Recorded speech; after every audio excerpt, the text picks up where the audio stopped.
begin our Luminous Soul Sanskrit study session. I'm Manorama and I want to welcome you. Have a little water.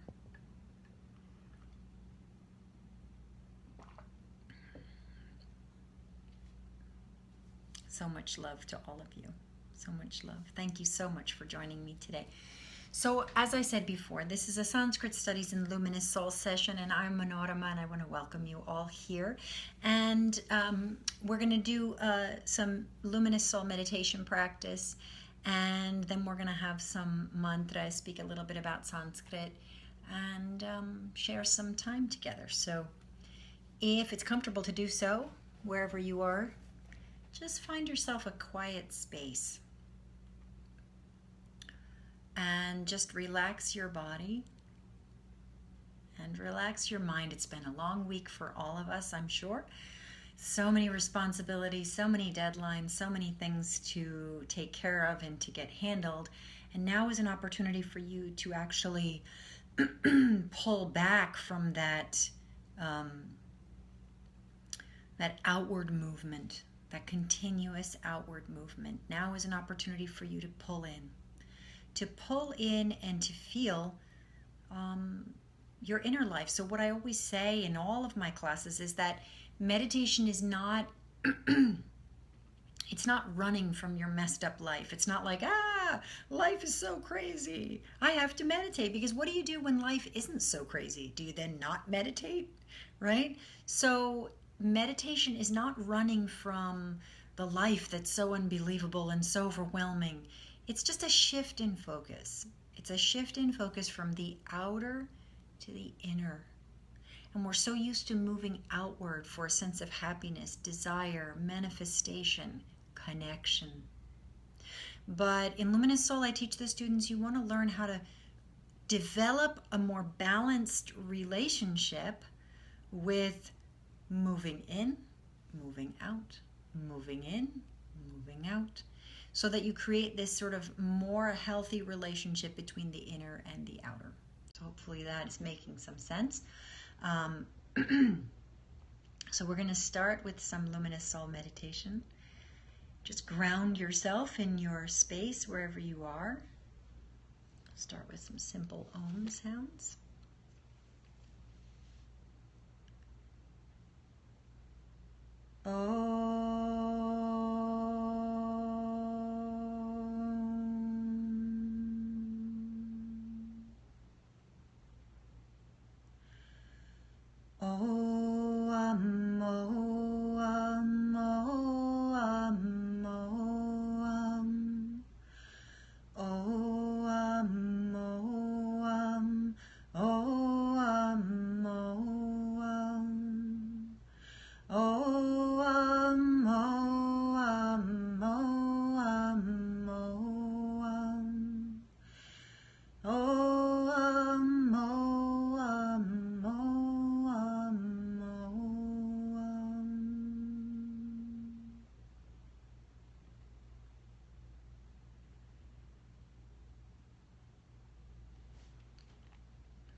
Now do a scan of your body.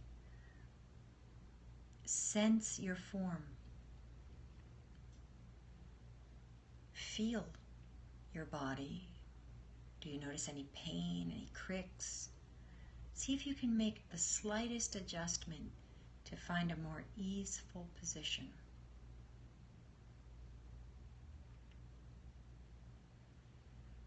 Relaxing the stomach.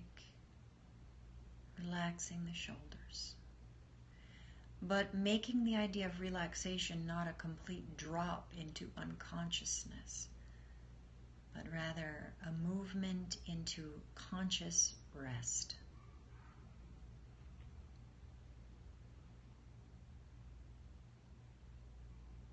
Pay attention to your breathing.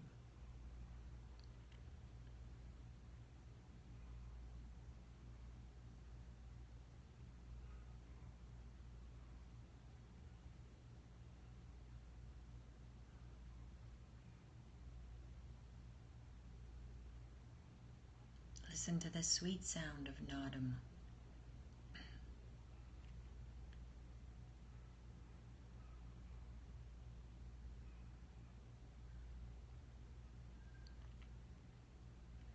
Nadam is the sound of Krishna's flute.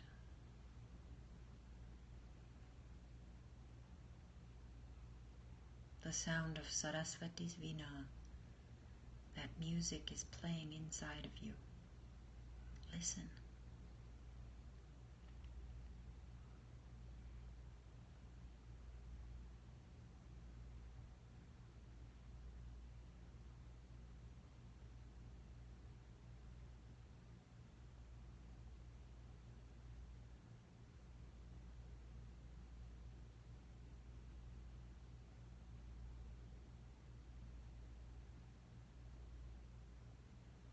Let your thoughts subside and you watch the whole field, the body, the mind, as a witness.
Shanti, Shanti, Shanti.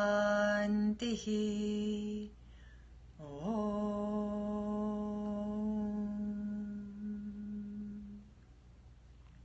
And bring your palms together in front of your heart and bow your head. We say Namo Namah,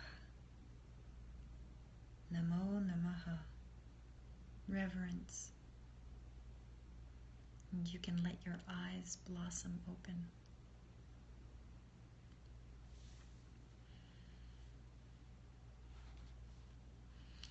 Okay, any questions about meditation? And don't write them just yet because my cat is scratching to get in the door, so 1 second.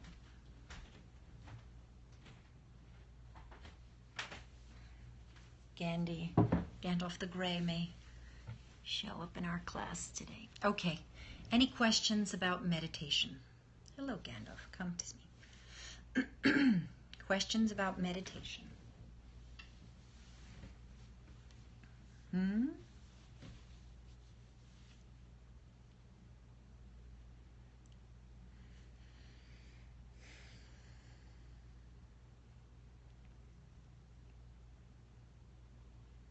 No questions. Say hi, Gandhi. Okay, if there's no questions about meditation, then let us chant to the goddess Lakshmi. Sanskrit is such a powerful subject, you know. I've been teaching this class for about 4 or 5 months now on the Bhagavad Gita, merging the Luminous Soul method principles with the Bhagavad Gita verses. And it started to occur to me that I wanted to kind of expose people to specific words. So I started writing those little words down within the materials themselves. Even though they had them in the verse, I wanted them to be exposed to certain words. How can you maintain a quietly meditative state as you move through your day? Okay.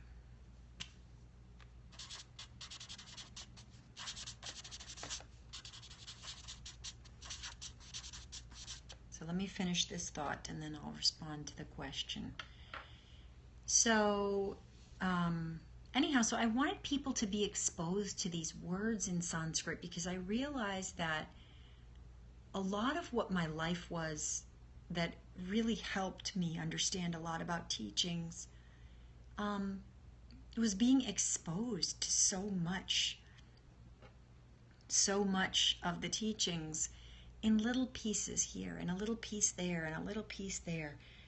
And if you can just sort of saturate yourself in some of the Sanskrit, it's very, very helpful in, like I tell people, I was telling the students, you really have to study the gunas, I was telling them, because if Sri Krishna is describing the gunas as an aspect of the field, or the Mahabhutas, you want to know what those things are. You want to be nimble with some of the terms so that not every single piece you're reaching for at the same time.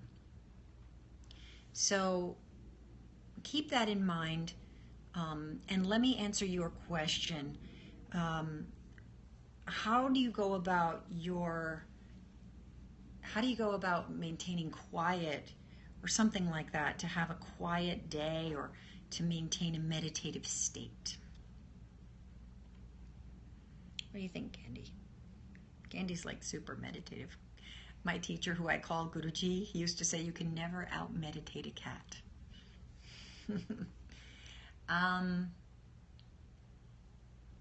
Well, sometimes you really can't have a quiet day. Some days are just so rock'em sock'em and all you can do is sort of meet the moment. But what you can do is cultivate inner quiet. The more you move into a meditative life, the more you can sort of cultivate more moments of quiet in your life. Less TV, more, okay, Candy, you're on your way. Less TV and more time with like-minded friends who are interested in cultivating greater peace. And sometimes, the day is just rocking. Even when I go out, sometimes I catch the angry cab driver and the man who cuts me off, and grabs the cab before I can get it. And you go to the corner market to get to get a bottle of juice, and the guy's in a foul mood or whatnot. So you can't control the world, but you can cultivate a little bit of your own sanctuary on an inner level. And the stronger you are inside and the more you cultivate the practice, the more you have the strength to meet whatever happens in your life with a measure of wisdom, a measure of dignity, a measure of compassion. And compassion doesn't mean you're a doormat for people's abusive behavior, but it might mean that you recognize that person is doing the best they can with what they understand, and then you sort of pull back. Sometimes you have to just say, okay, that's enough, right? But you cultivate an inner quiet. That's what I'm more interested in you doing. And then that starts to fan out. And some days are just pretty rock'em sock'em. They're just pretty jam-packed depending on your job. But the key is to cultivate inner quiet and not actually think of it as dependent upon the outer world. And I remember, it reminds me of a short story when my mom was very ill and we were at the hospital, and there was so much going on because we had a team of doctors that we finally got assembled, and they were all in this sort of like a boardroom for doctors where they invite the patient's family to come in, or the advocates for the patient. So I was my mother's healthcare proxy, and my brother was a part of this. And yeah, thanks for the hearts. And so we went and we sat down with this team of doctors as they presented what they thought would be the best plan. Now, this was very jiggy. The energy was like nonstop people, machines, a lot of emotions, etc., etc. But what was amazing was I remembered a teaching that my teacher, who I call Guruji, told me. And he said, when you cannot find any quiet, you can always go to the bathroom. So what did I do? I went to the bathroom. I had to make a decision, and there was so much swirling around and so much energy. I went to the bathroom, and I found a way to sit on the floor with, I put some of those towels from the, the pull-out machine, and I just sat there, and yeah, it was, it's a little gross. It's a hospital, it's a bathroom, but just sat there quietly, and I said, okay, like the outer world isn't going to completely influence the dialogue here. It's very meaningful to me. So I wanted to make a decision from a place of spaciousness and a place of wisdom. So I recommend that when you're making decisions that you make them from a place of quiet. And to cultivate greater quiet, make sure you get up and do your practice and find little points. You could go to the bathroom, or you could take a 10-minute walk. Believe it or not, I'm famous for the 10-minute walk. If life got so busy, a couple of years ago, I started just walking around the block twice just to kind of get some breather, leave the phone at home. Okay, so those are just a couple of little suggestions for you. But sometimes it's a question of accepting that the day isn't going to be, I always tell this to people, the world is not organizing so that you can meditate. The world is organizing in a totally different way. And that's the practice that you have to cultivate at home or in class, etc. Okay, so let's shift our focus now to chanting. Here's the mantra that I'm going to put up so you guys can see this. I don't know if that, there we go. Oh, you're getting like a reflection of the, hold on, there.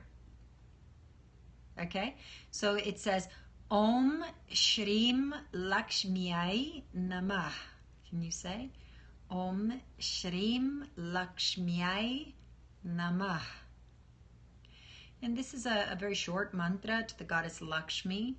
We extend our respect, we extend our reverence, and we extend our love.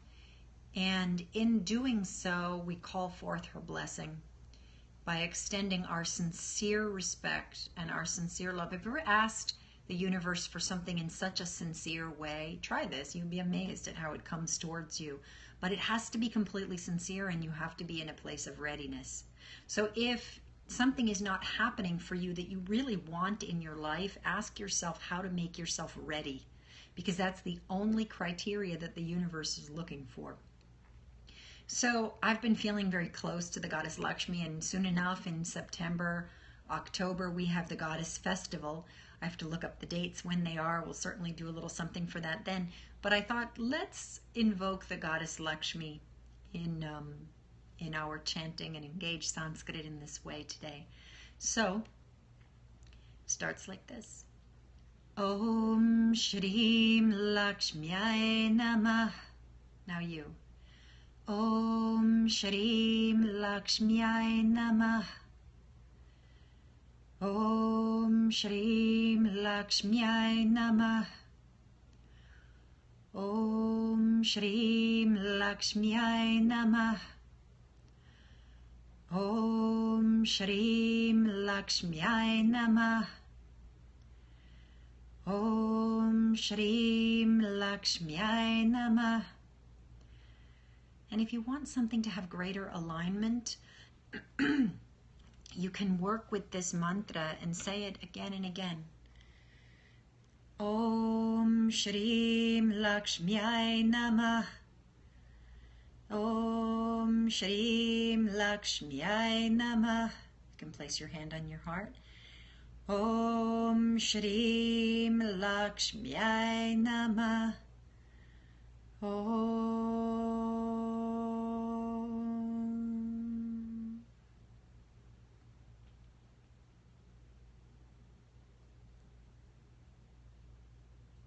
Every deity has sacred sounds or sacred symbols. The goddess Lakshmi, she is the force of Shri, the force of alignment, beauty, and grace. And we are all looking for greater alignment in our lives and in our practice. So we extend this mantra to that force, that Shakti, that energy known as Lakshmi, so that we may call forth greater alignment as we start to wind down this summer and move into the fall. May that force of the cosmic mother, that alignment, that blessing, that prosperity, and that beauty, may it culminate together in our lives and bring us great peace and joy. And we say this in Sanskrit one more time. Om Shrim Lakshmyai Namah. Now you. Om Shrim Lakshmyai Namah. Om.